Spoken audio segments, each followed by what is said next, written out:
Как погиб Сергей Бодров? Загадочные факты о трагедии в Кармадонском ущелье. Загадочные обстоятельства трагедии заставляют ученых и сегодня выдвигать новые версии причин случившегося.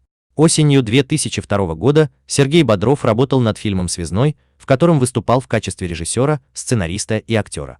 18 сентября съемочная группа приехала во Владикавказ. На 20 сентября были запланированы съемки в Кармадонском ущелье, там снимали всего одну сцену фильма.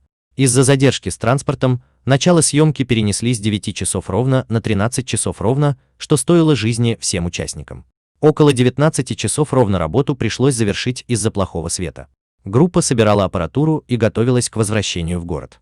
В 20 часов 15 минут по местному времени с отрога горы Казбек сорвался гигантский массив льда. За 20 минут Кармадонское ущелье было накрыто 300-метровым слоем камней, грязи и льда. Спастись никому не удалось. Селевые потоки двигались со скоростью не менее 200 км в час, накрывая собой целые деревни, базы отдыха и палаточные лагеря туристов на протяжении 12 километров. Под завалами оказалось больше 150 человек, 127 из них до сих пор считаются пропавшими без вести. На следующий день после трагедии, в полдень, во Владикавказ прилетел Сергей Бодров-старший. Он тут же отправился к месту трагедии. Несколько часов молча простоял у ледника, затем попросил отвезти его в гостиницу, где жил Сергей. Там он заперся в номере сына и не выходил до следующего утра. Дорогу завалило, и до ущелья спасатели смогли добраться только через несколько часов. На помощь пришли и все жители окрестных деревень. В результате трехмесячной спасательной операции обнаружили всего 19 тел. В течение следующих 2 лет добровольцы продолжали поиски. Прямо на леднике они разбили лагерь под названием «Надежда», ежедневно занимаясь поисками. По их версии, съемочная группа могла добраться до автомобильного тоннеля и укрыться от лавины там. Однако в тоннеле не нашли никаких следов пребывания людей. Поиски прекратили в 2004 году. В этой истории немало мистических совпадений. По сценарию Бодрова только 2 из главных героев к концу фильма «Связной» оставались в живых.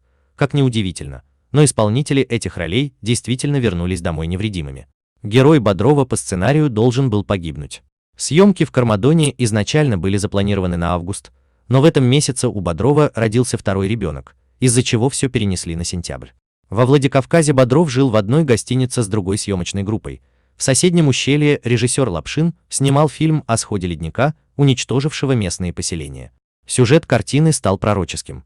Колка – это так называемый пульсирующий ледник, примерно раз в 100 лет обрушивающийся вниз. То, что он должен был сойти, было известно наверняка, но вот предвидеть время катастрофы не представлялось возможным. Хотя сейсмические станции за несколько дней до катастрофы зафиксировали необычную активность, предположительно на Колку падали висячие ледники с соседних вершин. Но эти данные не были обработаны и учтены. Сегодня ученые говорят о том, что сход ледника не могли спровоцировать ледяные наросты, рухнувшие сверху. Были опубликованы фото, свидетельствующие о том, что в начале сентября никаких висячих ледников над Колкой не было. Десинов уверен, природа выброса ледника – газохимическая. Обрушение вызвали флюидные газовые потоки, выходившие из жерла вулкана Казбек. Теплые струи газа вытолкнули ледник из ложа, как пробку из бутылки шампанского. Также ученые уверены в том, что сход ледника не только не был случайным, но и мог свидетельствовать о более опасных и масштабных процессах, происходящих в слоях литосферы.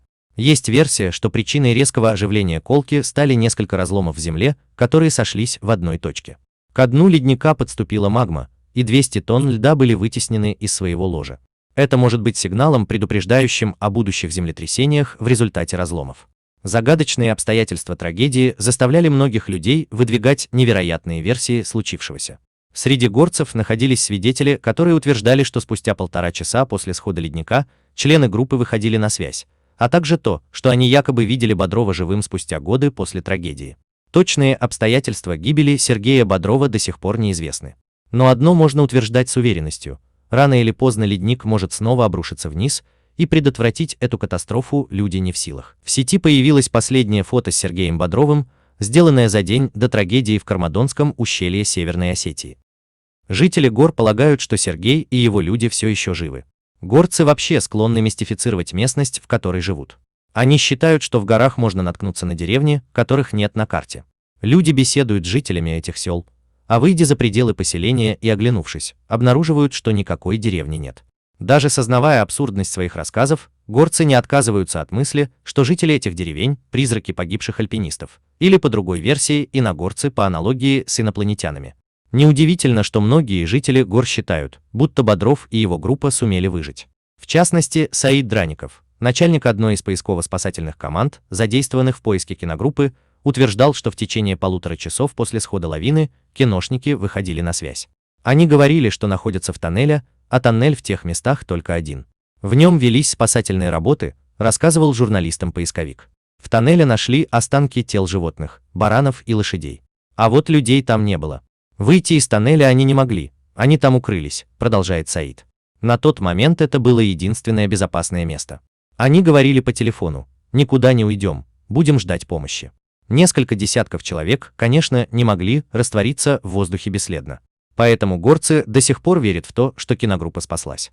Судьба Сергея Бодрова слишком тесно сплелась со сценарием Связнова. Впервые брат попал на Кавказ во время съемок «Кавказского пленника».